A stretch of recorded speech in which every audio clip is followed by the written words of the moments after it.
Warning, the following video contains strong language which may be offensive to some viewers and or inappropriate for children. The content within this video is intended for mature audiences only.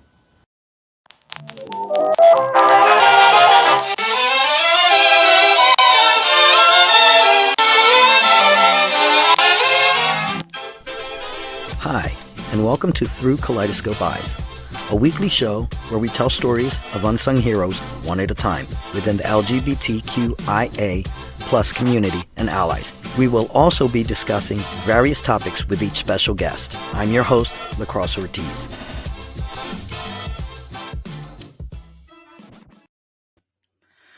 All right, hi everybody, and thank you for stopping in. I gotta put my comments on. Make sure that I can see. Okay, this next guest I'm really excited to have. She's a trip. So I'm going to warn you all ahead of time. She is a trip. Okay, and you are going to have such an amazing time meeting this person. This person I met, it's been a few years. RC Moore. She owns a vintage shop. Well, here I got my little notes over here. So I'm going to, wrong notes. My bad.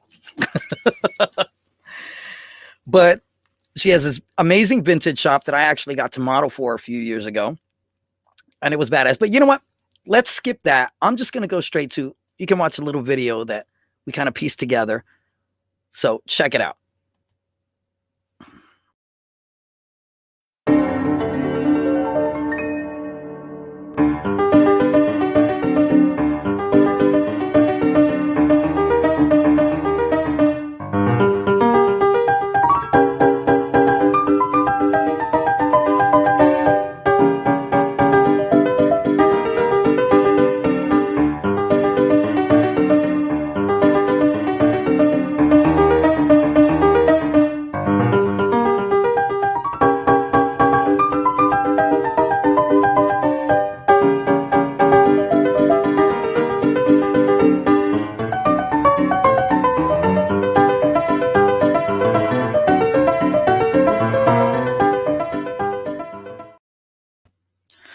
All right, so now let's bring RC on. Hi, hey, Rose. Hey, how are you? I'm good, and you? I'm a trip, huh? I'm a trip. You are now. Child, you Hey, are I own a the place. trip. I own the place. Own it, own it. There is never a dull moment with this woman. Let me tell you. But I know I literally have notes here because I'm like, oh my God, what doesn't she do? Like, what don't you do? Windows. There you go. I don't like dishes. I don't do dishes. No, I don't wash the dishes either. No, I don't. That's a little too domesticated. I need a dishwasher. Right. Yep. But no, I was so excited to bring you on because we met a few years ago. I got to model for your shop. Mm-hmm.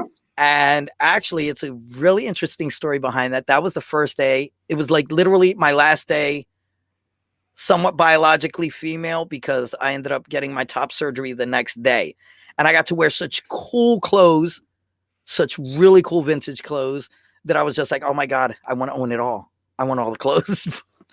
But, you know, on my budget, not going to happen. We do have layaway. I'll just let you know.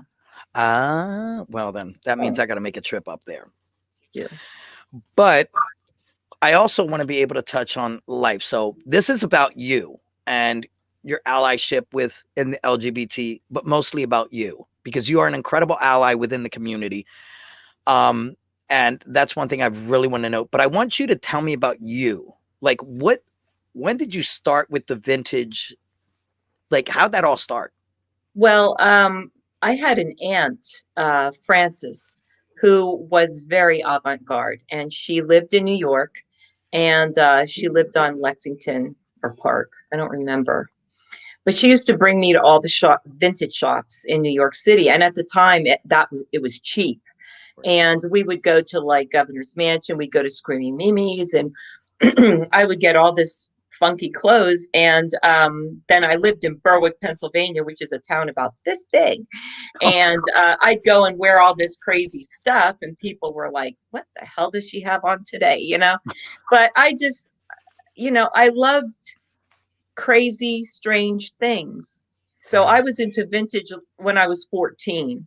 and now I'm going to be 59. So when people come in and they ask me about something, I know my history and I know my vintage. I do.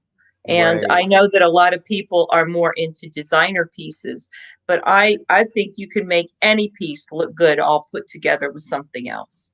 And so I just like to be different. Yeah, I definitely get that. It's like, because I shop at thrift stores, like Good, and good. I live for thrift stores, and I could have a name brand on and not even know. Like, I've had people say, "Oh, that vest is from this and that," and I'm like, Mhm. okay, I just like it because it's nice and it cost me $3.50. There it is. Well, the average person throws away 81 pounds of textiles a year. So, Really? and because clothes are not made with organic fabrics much anymore, the clothing and the textiles sit in landfills and just sit there forever and ever. I mean, they don't decompose. So I try to stress, go to thrift stores and go to vintage shops and buy used, go to garage sales Yeah. and be unique and be Yeah. unique and be wonderful and have your own style and be your Oh, own authentic self. Yeah. absolutely, absolutely, 100%. Like me, it's my shirt and ties. I have over 300 ties. Good. Yeah, and it's like it's an obsession. But then I thought, I gotta stop. I gotta stop. Right. It's I don't have enough racks to hold all the ties. It, But when I think about that, to me, it's like it sets me apart because you don't see guys with shirt and dressing. ties and vests and suit coats anymore. It's all t-shirt, sweats, and jeans. Well, you do, but not here. I mean, you Right. would in the city and you would, Yeah. but people say to me all the time because I make hats and they say, oh, women don't wear hats anymore. I'm like, yes, they do. Yes, Yeah. they do. I Mhm. ship all over the world and I ship for free.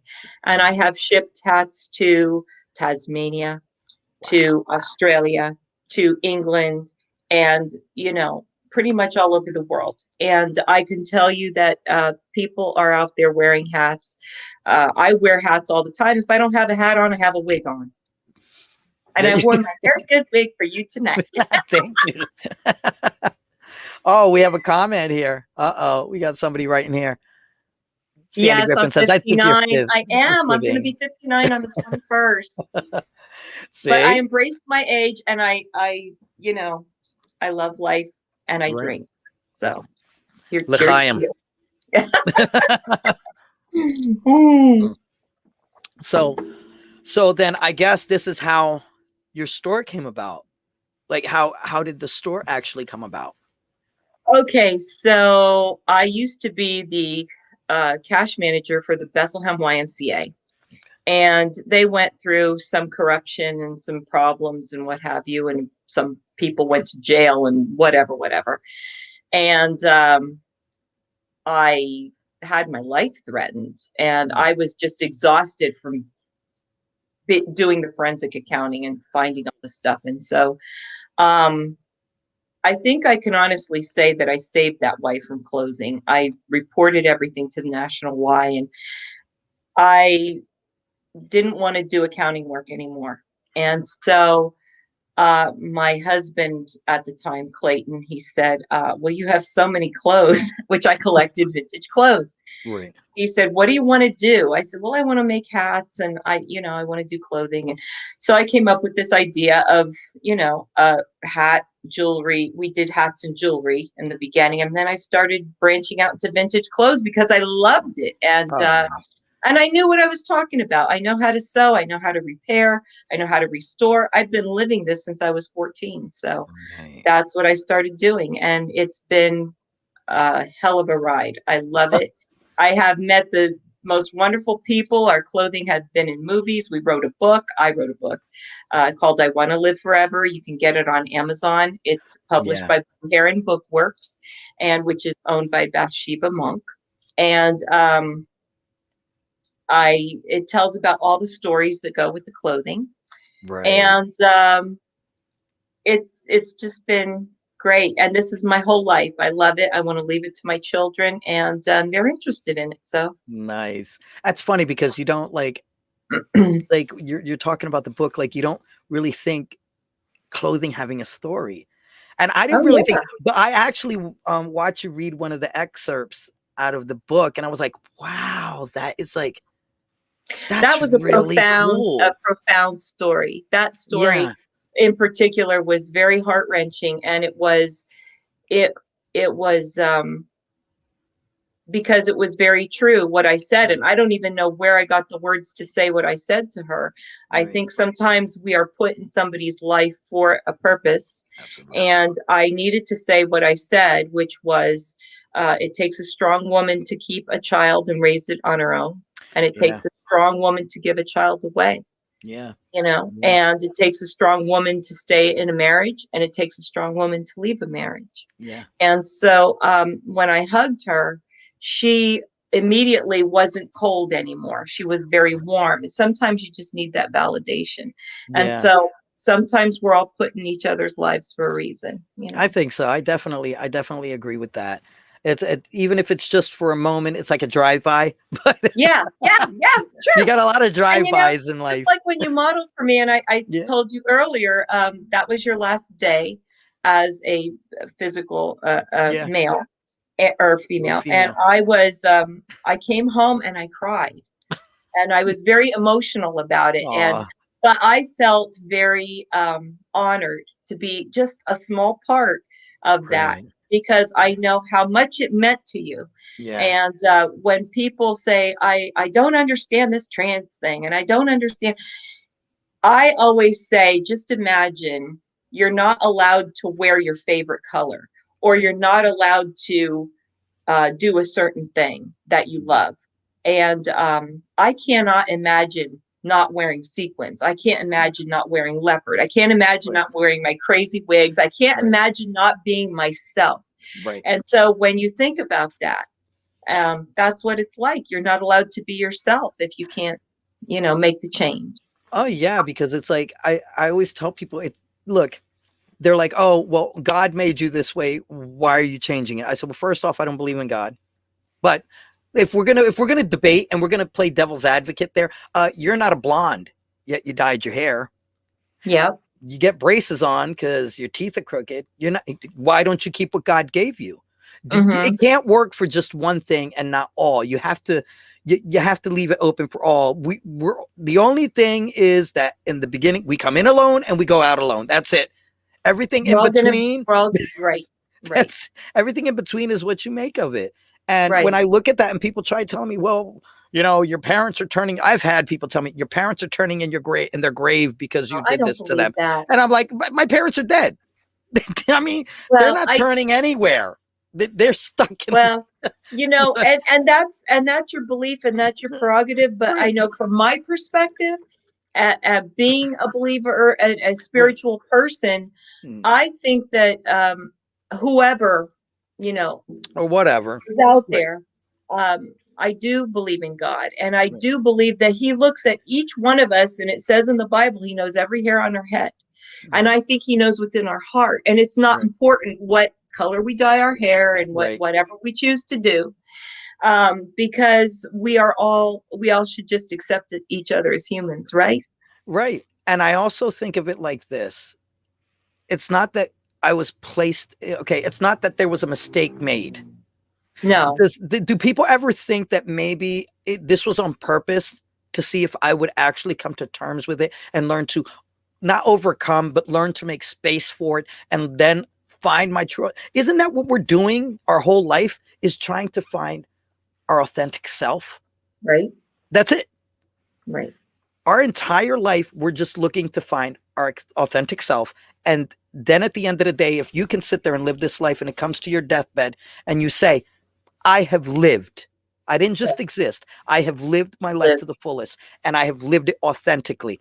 That's all we're trying to do. That's all transgender people or anybody right. in life is trying to And do. when you are doing that, you become a happy person and a Yes, well-adjusted person. When absolutely. you are happy and well-adjusted, you can serve others, and you Right. can do things that are important in life.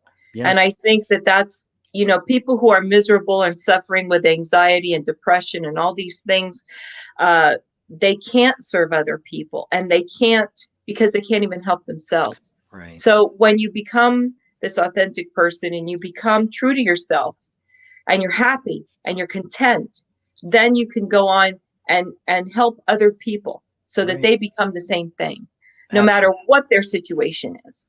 I mean, I look at it as a more broader perspective than just, trans or lesbian or gay, whatever. It's whatever. And I hope that what this COVID situation has instilled in people, we were all on lockdown for how long? Yeah. I hope it's made people think that we need each other. We need each other. We need human contact, and we need each other. I mean, I was so blue. I missed all my customers, and I missed my friends. And I mean, talking on the phone just doesn't cut it. Right. You miss hugging people and kissing people. And so I hope that this bad situation we had with COVID brought everybody to a realization that we need each other, and that we need to look at each other as humans. Right. 100%. 100%. I see. Oh my God. Everybody's writing up in here. Uh-oh. Lighting up. Let me give a quick shout out. Trixie stopped in.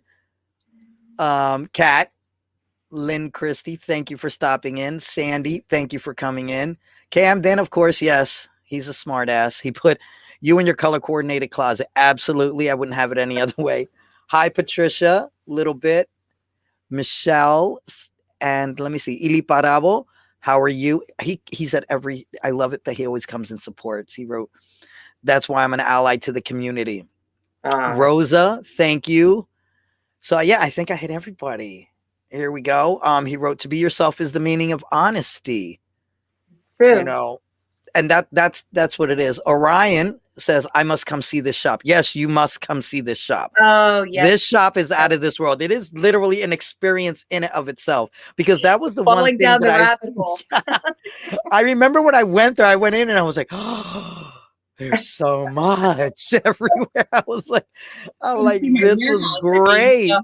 Oh, it was so great. And everything is just, and it's, I don't know, it just, you could tell that that's you in that store. It's like, I believe, like, I may not believe in a God or whatever, but I do believe in energy. And I do believe if there is a God out there, that God has really important things to do, like keep the universe together, stop us from crashing into the sun. He's not worried about the little shit down here. Okay. He's worried about real shit in the universe. All right. But at the same, hi, Ted, at the same token, oh God, where was I going with this? I believe in energy, and the energy that I feel when I go into that store, it's you. It just spews out, it permeates.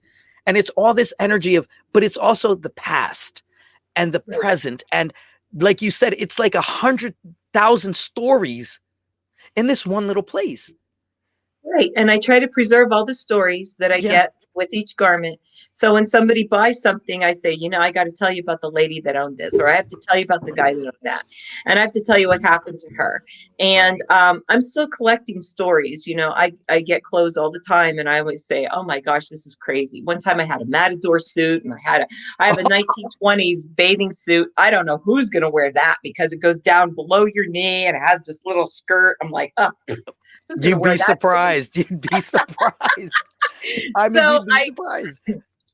I try to collect, and I don't know how I remember them all, because I can't remember what I had for breakfast, but I remember all these stories because they're important to me. Yeah. And I love passing it on, especially to young kids. And I don't know. I just I feel like I'm preserving history. I'm the keeper of memories, and I really love it. I love it, and I enjoy it. Absolutely. And I pick every single thing that comes in the shop. Some things I say yes, some things I say no, but things that are in the shop are everything that I love or I would wear myself. Right. There was actually there was one outfit that I remember that stood out to me. It was that red jacket. It was like I think it was a 50s. I think it was 50s. Oh, red corduroy with a black velvet. Yeah, that's I think it was, well, it was kind of no, it was a short.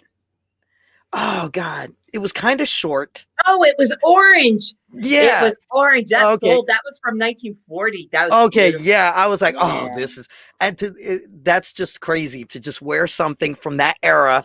Like most of the time, I'm just making costumes or whatever. But to actually Yeah. feel something from that era is just fascinating to me. It's just And what we fascinating. try to do too is if we do, if something is ruined that I can't repair it, we take it and Frankenstein it into something else. So we try to preserve it and just put everything together so that Right. we don't throw it in the garbage. It's really important just to reuse, recycle, do something with it. I mean, See, if you have a, I'm yeah. very bad with that. Like I just throw Oh, shit out. So now, no, I have been reprimanded. I have yes, you been have. reprimanded. Want me to So get my next time, wooden spoon? my wife's like, no. I'm sorry. My wife is the first one. Let's take it to the thrift store. But I'm so impatient. So I'm just like, I want it there now. Like now. Yeah, Like yeah. clean out the Well, house now. And put she, it in a it'll garbage sit bag there. and stick it in your car. Put it in in fact, I even encourage people, don't put them in garbage bags, put them Right. in clothes baskets and just empty it when you get to Right. because it's just this plastic business is so bad. The Yeah. environment. Yeah. And it's also when if you don't if you buy something new, it's really important that you know where it's coming from. Right. I mean, is the diamond that you're buying in the store mined by an 8-year-old boy in Right. Africa that's getting nothing but a bowl of rice I mean, you Right. have to know this Be stuff. conscious. Be And conscious. so when you're buying a beaded dress, is it being beaded by a 12-year-old girl in Bangladesh? Is she getting paid? Is she ordered to work from dawn to dusk? I mean, it's really important to know that kind of Yeah. stuff because do you want to be supporting that? So we're really against the sexual trafficking and we're Right. against exploitation of women and children. And so that's why we support a number of charities, which are on our website too. Right. Which we're actually, I want people to take a look. Here we have these. You want to tell me about this? Oh, yeah, that's a 30 by 40 acrylic on stretched canvas. It's called Queen of a Broken Heart. And the heart is all sectioned in little parts, and I made all these little designs inside the heart. And it is dripping droplets of blood, which are clocks, because it's wasted time. That's phenomenal. Wasted time. That Yeah. is phenomenal. And for anybody who doesn't know, she paints these. I mean, like I I said, paint furniture. I paint rocks too. I paint everything I can get my hands on. Don't get Kat started because she does the rock painting. She Oh, and she good. leaves them all over the town. Yes, that's important. Good for her. Yep. Yep. But yeah, so there's this one. And for everybody who knows, she does do these paintings and it goes to charity. So I mean, there are some charities. You have the Black Lives Matter. Yes, it's a survival fund. Yes. It's a survival fund. There's women against abuse.org. Yes. Mm-hmm. Okay. Which houses women. It houses women that are domestic violence survivors. Yeah. And there's truthforwomen.org. And that helps people women and children taken out of sexual trafficking. Okay. And then cuav.org. I started writing it, but then I ended up going kind of up. But I put support LGBTQ plus healing that have experienced violence or abuse in the workplace, anywhere. Mm-hmm. Right. So here's another one. Can you tell me about that one? That's the warrior angel. Yeah. Mm-hmm. And she's bleeding. And because she fought for what was right. Mm. And then I have one more here. I'm a Libra. So of course I'm going to be a little partial to the scales. Well, I painted a series of paintings that have to do with tarot cards because I'm Roma. So this is the Scales of Justice, which is a major arcana card in the tarot deck. And but the tarot cards that I am painting are all women. And because I'm an advocate for women also. So but they're all like 1920s Art Deco sort of kind of looking or futuristic, whatever. And the Justice card is really important. So I painted her. Yeah. Yeah, that was just, they're beautiful. So if anybody is interested in some of these paintings, please look her up. I Free have shipping. everything. Yep. I have everything going, scrolling by. So if you don't get it the Thank first time, you. you'll get it the 100th time after it's scrolled by. Thank you. You know, we got to keep it going. We got to support local, and we have to support small businesses. You know, they're the ones who have struggled the most with this whole COVID thing. I'm just grateful How to did you be make here. it through? Well,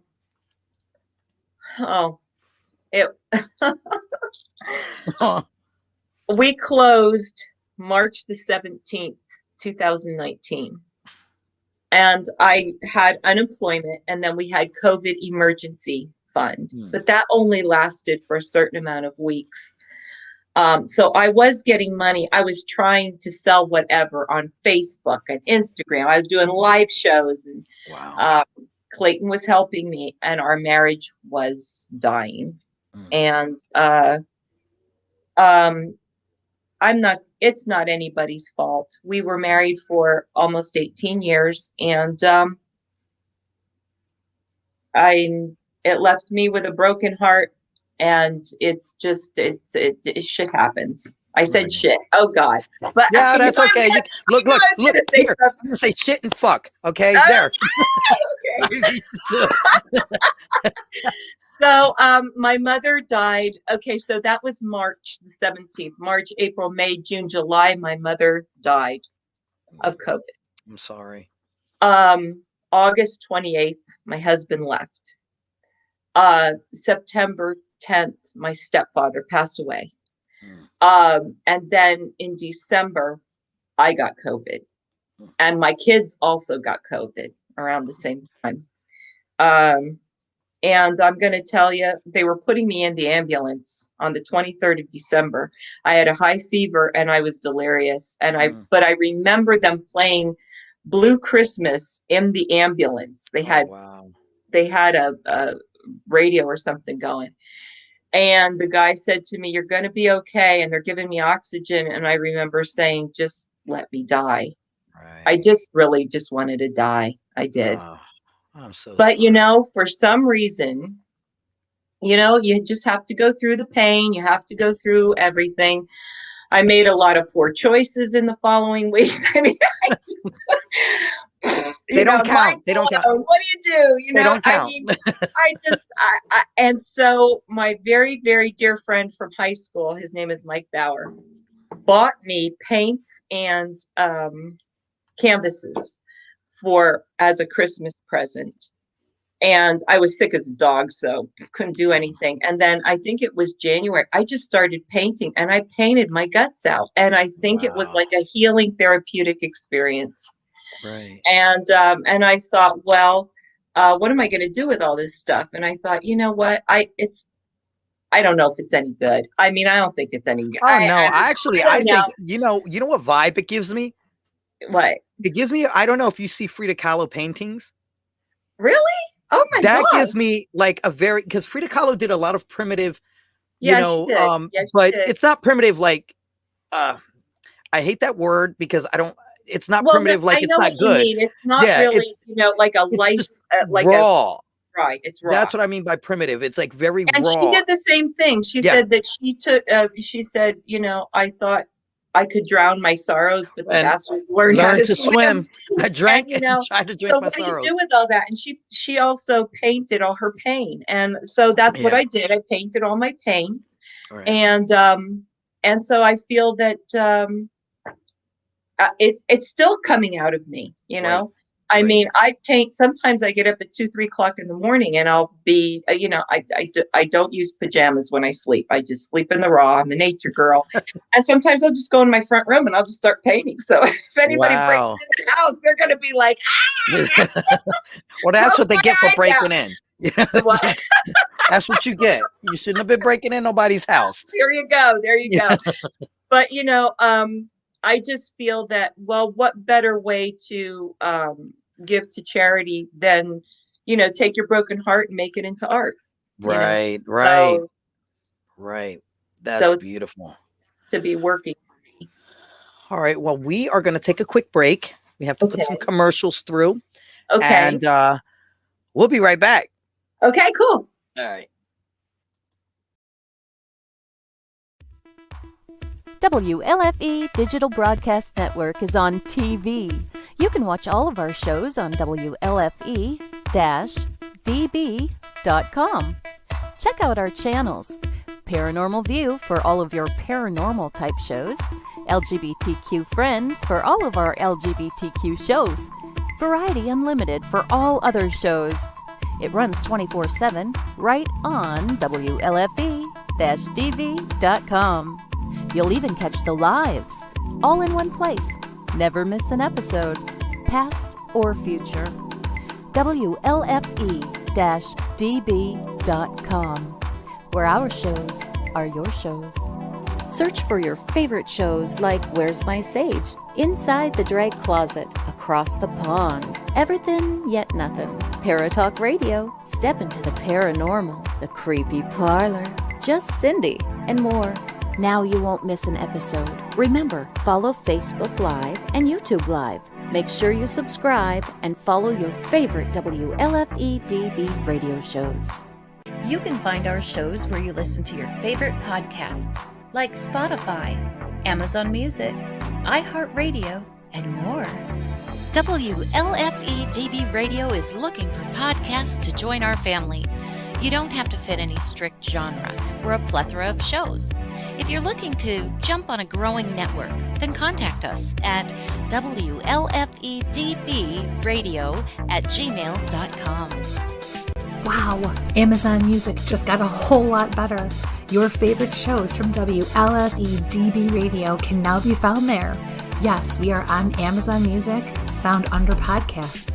Download the app, find podcasts, and search all of your favorite shows. Shows like Where's My Sage, Across the Pond, Everything Yet Nothing, Skeptical Help Bar, The Creepy Parlor, Just Cindy, and much more. Now you don't have to miss an episode ever.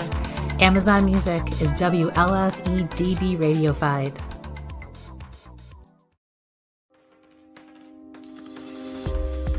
More from WLFEDB Radio Network after this.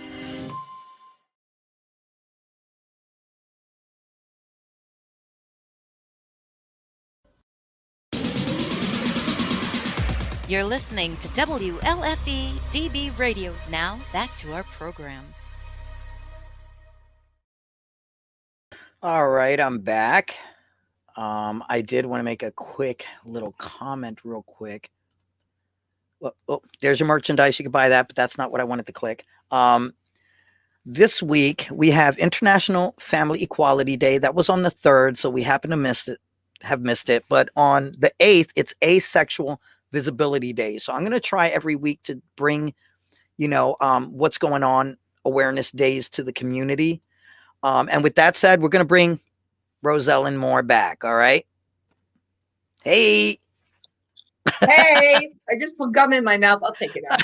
No. That's okay. Keep it on. You're good. No, that's You're okay. good. I chew like a cow. No, that's okay. Yeah, I hear you. No, mine, it slips right through the gap. It's just, what's the point of gum? What's the point of it? It just goes right through. Aw. I used to have a gap. Did you? Well, I was going to get braces when I was younger, like when I was about 30, and everybody just had a meltdown. And they're like, no, don't get rid of your gap. It's a part of your personality. And it is. All right, okay. I miss my gap, but it's okay. It's okay. Yeah. I'm like, I guess. Well, then and now at this point, I'm 50 some years old. I actually say, when I get dentures, can they put a gap in the dentures? And they're like, yeah, we could do that. Okay, we're good. Okay. My fake teeth are gonna have a gap. Okay, good. It is what it is. All right, so let's talk. All right, we're gonna talk a little bit deeper. We're gonna go into family, and you were raising a son who is within the LGBT rainbow family. And what was that like? And what were the struggles and advice you could give parents? Well, when I had Matthew, let me see, that was 1991. And we lived in the little town of Berwick, Pennsylvania, which I think we have like 6,000 people in the town, home of the Berwick Bulldogs. And so So it's a great little town. But you know, being in a small town, there's just no gay community there. Right. I think there's maybe 3 gay people in town, 4 maybe, I don't know. Maybe there's more now. But Matthew just couldn't. I mean, when he was little, when he was like 2, he used to put my knee highs on and dance around in my daughter's crinoline slip and sing "Sisters, Sisters," you know, from White Christmas. And I knew that he was gay. So when he was 12 and he came in the dining room and he says, "Mom, I have to tell you something." And I'm like, "What?" You know, I thought he killed something. I thought, I don't know, you know, and he said, "I don't like boobs." I remember him telling me, "I don't like boobs." He was 12, you know? And I said, "Well, that's okay, Maddie. You don't have to like boobs, you know?" Now, my mother, God rest her soul, you know, Italian Catholic, you know, Yeah. it's not a good thing to have a Fanoik in the family, you know. Right. She was buying him Avril Lavigne posters with the boobs hanging out, and she was shoving this stuff on him. And Matthew, look at these books. Matthew, look at this girl. Look, isn't she? And she was like, wasn't accepting it. And finally, I said to her, "Ma, he is who he is. Let him alone, you know." Right. And she really, and I didn't really have her support. But my stepfather, I did, and Clayton, of course, supported my son, and so we just, and as much as we loved him, I mean, I thought, you know, you have a baby, you love it, and it grows up, and everything's fine, and roses, and no, it's not, because even though you accept your child as who they are, they can't accept themselves. Yeah. You know? And so for people out there that say, "Oh, well, they choose to be gay." No, they don't. Okay. No one chooses that, because they know Matthew knew that everybody was like against him, Right. you know, and I don't think anybody chooses that. I felt bad for him, and he couldn't find where he fit anywhere. So he got into trouble, and he self-medicated, you know, weed and crystal meth and whatever. You know, he just got in a whole lot of trouble. He ended up arrested, and he had to go away, and it was hard. And there was nowhere for us to go. There was PFLAG there in town, run by a gentleman, but really what needs to happen, there needs to be a community. Right. It takes a village. That's not a small sentence. True. It takes a village, and it needs to be not people like me. It needs to be the LGBT community supporting people like me that have a gay son. Right. So when, you know, you can't say go to Families Anonymous and go to PFLAG and go to here and go to there. No.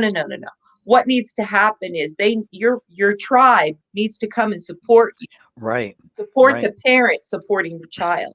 Right. Because that child has to know that they're not wrong, bad, and horrible, and they're still okay. And they need to look at other functioning gay, lesbian, and, you know, people that are successful and are happy and are in marriages and are in partnerships, and they are members of the community and they're business owners, and they need to look at examples. And I think that's what the problem with Matthew was. He couldn't look at any examples.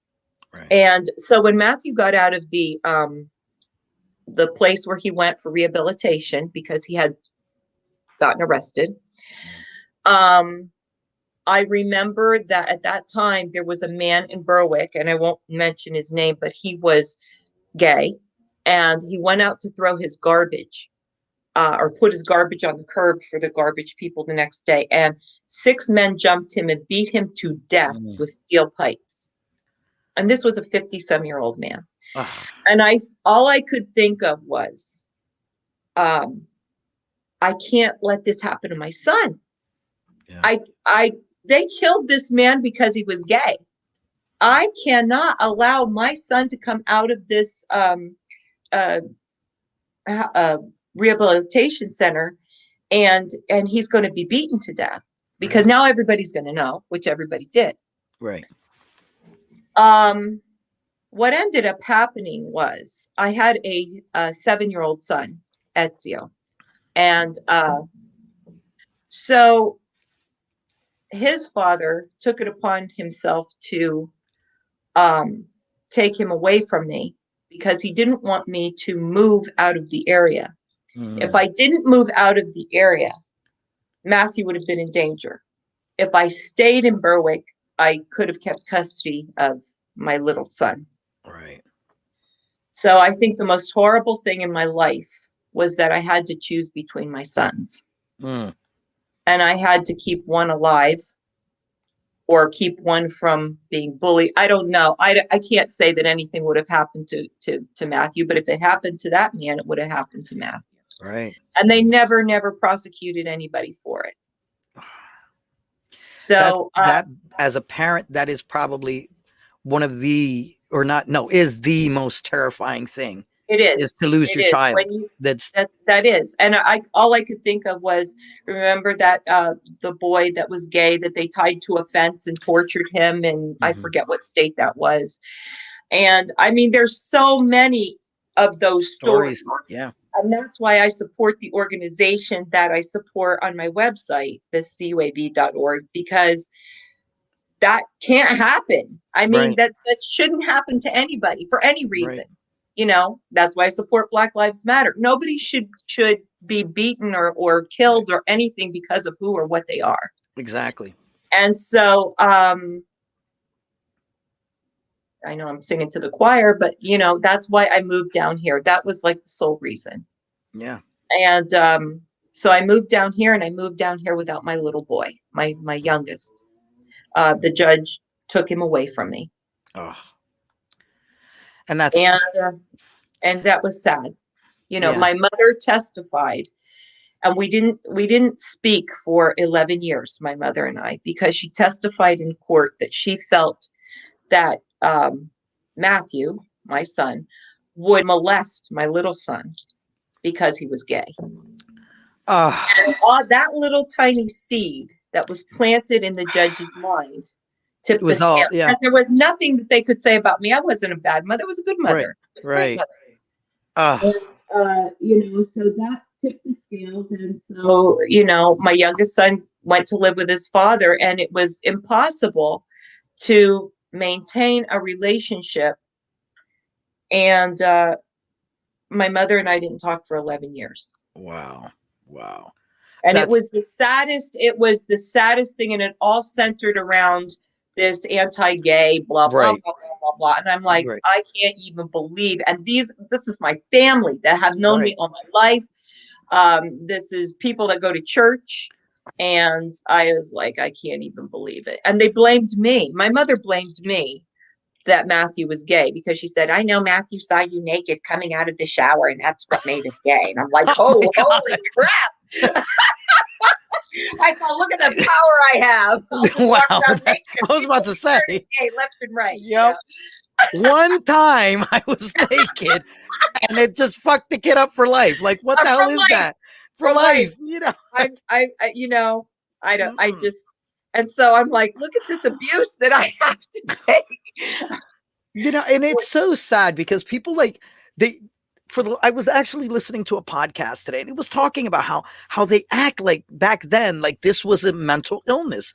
This was a mental illness, and it was a disease. Yes. Like, but, and then for them to decide to turn, like, okay, if you choose to be gay, then you're choosing this disease. That doesn't even make like any type of sense. No. Whatsoever.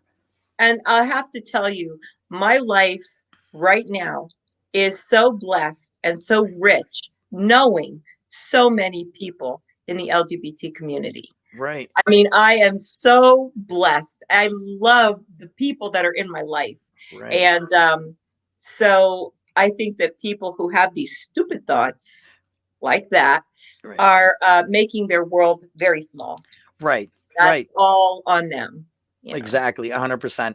And the truth is like, I always look at it like this. Like, I didn't transition till after my mother passed, because I knew she was a Pentecostal minister.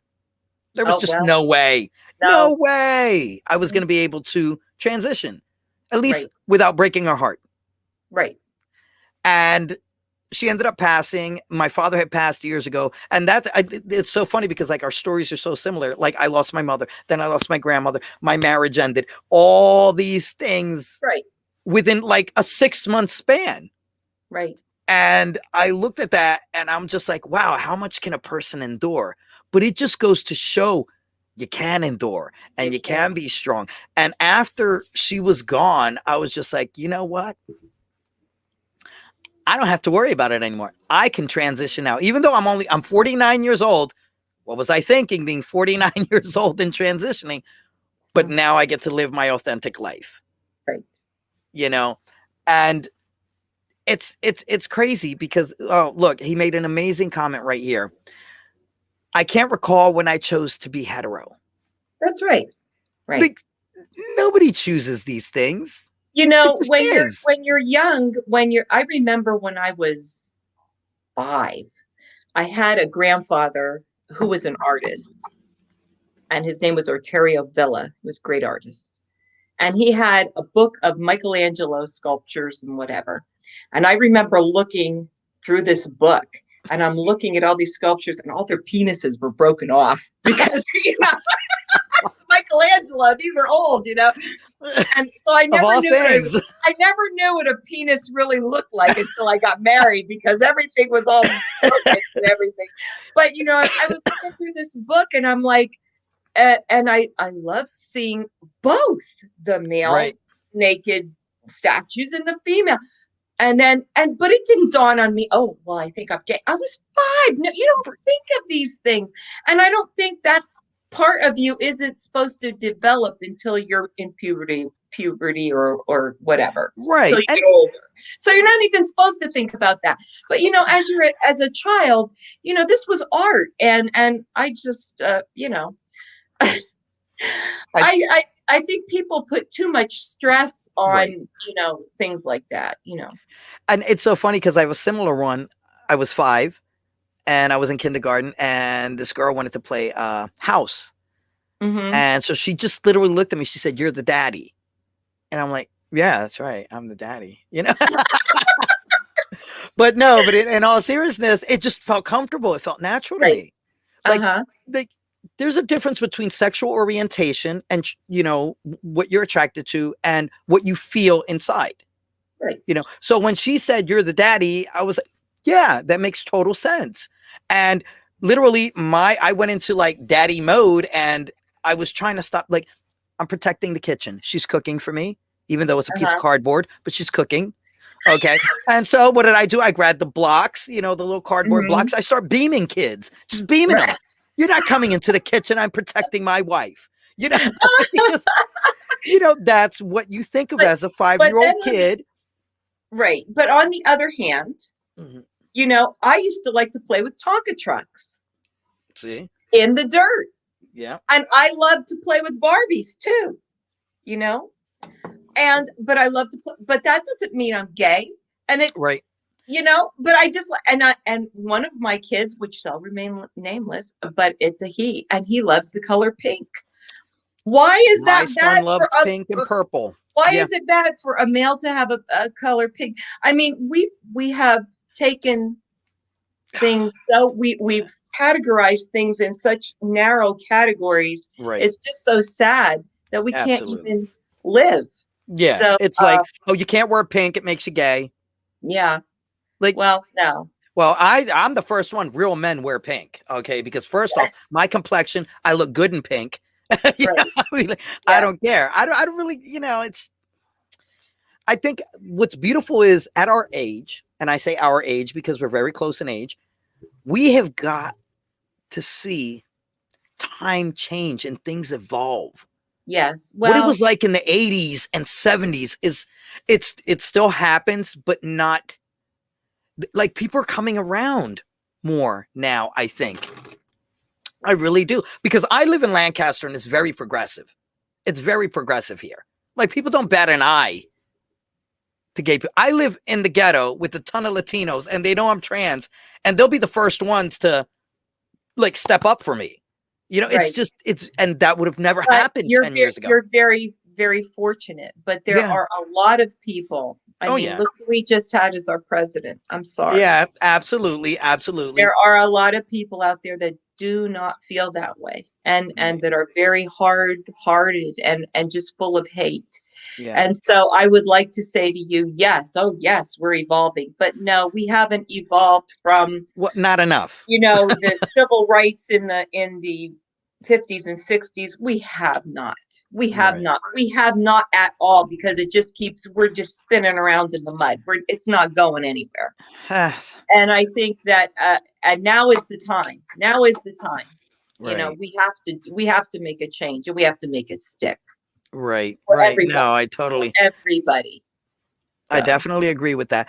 And I think it's gonna, it will, like, and the main thing at the end of the day is educating people. I think that is a key component.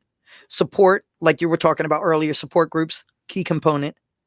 Making sure there's plenty of support groups and education, and getting people to understand this is not a disease. There is nothing wrong with the LGBT people. There is nothing wrong with the rainbow community. no. Nothing, I'll tell you what, it's the best and most wonderful party time. I love, for my 60th birthday, I'm going to plan a big birthday party, and I hope to get 50 drag queens there. Oh, that'd be awesome. That would be awesome. I know. Oh, well, we're getting close to the end, and I want to talk about your book. I definitely, and for anybody who doesn't know, here is her book, I Want to Live Forever. I God, really that was want to 40 promote this pounds ago. Look how nice that is. 40 pounds That's ago. pre-COVID. That's Yeah. pre-COVID. It's called COVID Weight. Yeah. Yeah, pre-COVID. So tell me a little bit more about this. I was sharing my stories on Facebook with every outfit that I put out there on a model. And so Bathsheba Monk came walking into the shop, and she said, "Take your stories down. We're going to write a book." I said, "Oh, okay." Because I had no idea what to even do first. And so we put this book together, and it turned out to be really great. And it's about not only about all the stories that I have with the clothes, but I also wrote a story at the end and about how clothes make the person look. It's your character. This is your Right. personality. This is what's important. Right. And so at the end, we have the characters in the book, in the story that I made, and their clothes reflect, and it's about this woman named Ginger, who's just a hotsy totsy badass, and she wears hotsy totsy badass clothes. So, Well, there you go. yeah, That's it's amazing. really cool, and it's a quick read. It's only $20, but it's a nice gift to get someone, and it's just cool. And I'm very grateful to Bathsheba for allowing me to do that. Well, I'm definitely gonna get it, because my curiosity is definitely piqued. And then maybe I could bring you back on, and then we could talk about all these stories, because that would be, And I got a ton of them. amazing. And there's also there's another podcast, another another vodcast that they actually do authors on. Oh, wow. So I might throw you their way after I'm done my interview. Then I'll throw you their way. Okay, sure. I gotta hook up my show first. Okay. But yeah, no, I would definitely love to do that. I want everybody, please, like I said, check the scroll with scrolling. Please write it down. And actually, when I post this, I'll probably put it underneath, so that way they can find you and connect with you, and maybe come to your shop. Could I say one thing? Oh, no, of course, please. We're having our giant doorbuster warehouse sale, make me an offer sale, on May the 10th, Monday, from 5 p.m. to 8 p.m. Ooh. And so what we do is we roll out about 19 racks full of vintage clothes, all different kinds of crazy things. Crazy. I mean, crazy. Oh, Sometimes, we don't know what the heck we're putting out. And so what you do is you just grab everything you want, and you come to me and you make me an offer, and I accept it. Make me an offer I can't refuse. there you go. Yeah. So it's bring cash only. You can't use a gift certificate. Bring cash, wear a mask, and bring your own bag. So There you go. it's very, very simple, but we will have it at 1180 Main Street. That's the warehouse. And all of this is on our website, and it's also on our Facebook, and we will have an event posted shortly. It's on our Instagram. So Okay. yeah, please stay tuned for that. Yeah. So that, and also go to the page and like it, please. Like the page, and it's RC Vintage. RC Moore Vintage. RC Moore Vintage. Lord, you give me one thing and I got to screw that up. You know? Yeah, I know. See, get the paddle. Beat me. Yep. Beat me No, with the not paddle. the paddle, the wooden spoon. The wooden spoon, no. Yeah, or my slipper. Where is it? No, now I'm really getting a flashback, okay? What do you call I'm it? Puerto Rican. The chancla. I'll be like, That's shit, I'm going to start ducking. Oh, my goodness. Yep. I'll start getting a flashback quick. Lord. And don't crack a belt. Oh, no. I know. I remember. I'm like, what was that? We grew up Anyway. okay. Yeah, you know, I didn't turn out too bad. I'm all right. Yeah, that's right. Look, I said, okay, well, I damaged my kids. Not as bad as I was damaged. Not as bad. Close, Well, but I not walked as bad. naked in front of my son. Oh my God. I got out of the shower. Oh, I made him gay. That was terrible. Like, may my mother rest in peace, but God love her. She, I told her, I said, you know, you taught me how to be a parent. And she got all happy. Yeah. I said, don't be happy. And she's like, you told me what not to do. And she was like, I told my mom that really? too.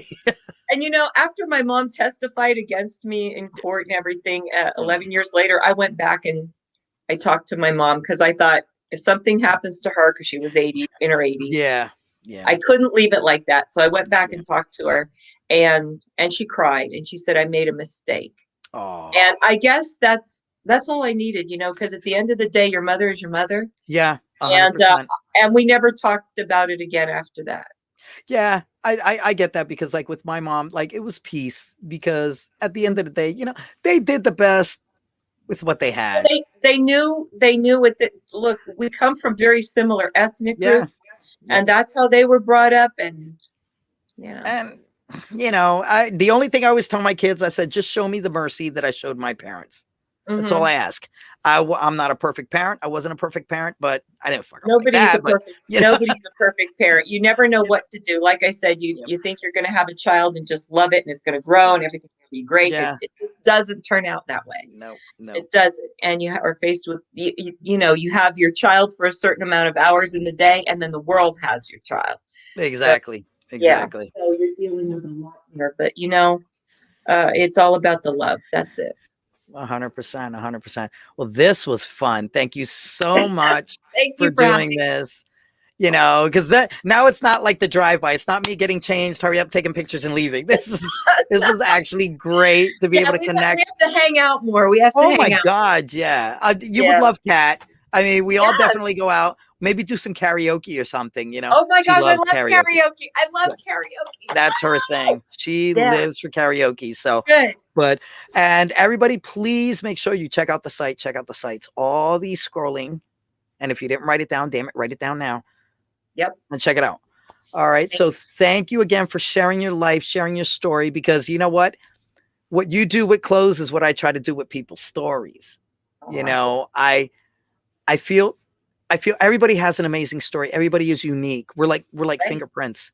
Yeah. And there's something you may have said tonight that could have touched somebody on a level that maybe they're struggling or they're going through, and that helped them along. If it only helps one person, that's all that matters.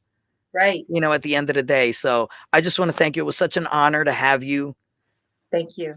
So make sure you stick around after, just because I put you backstage. Stick around. Okay. All right. Don't go away. I'm not. All right. Thank you guys. And so much for coming in and giving your comments and everything. All right. So good night.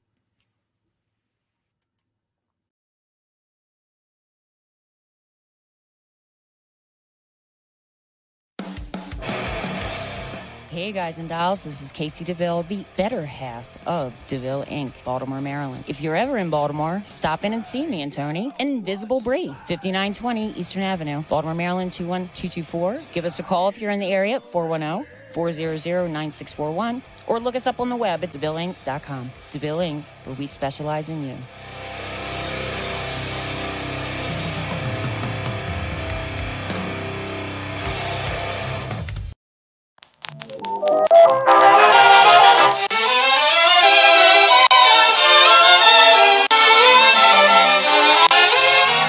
Thanks so much for tuning into this week's episode on Through Kaleidoscope Eyes. I sure do hope you enjoyed it. If you have any questions, feel free to reach out.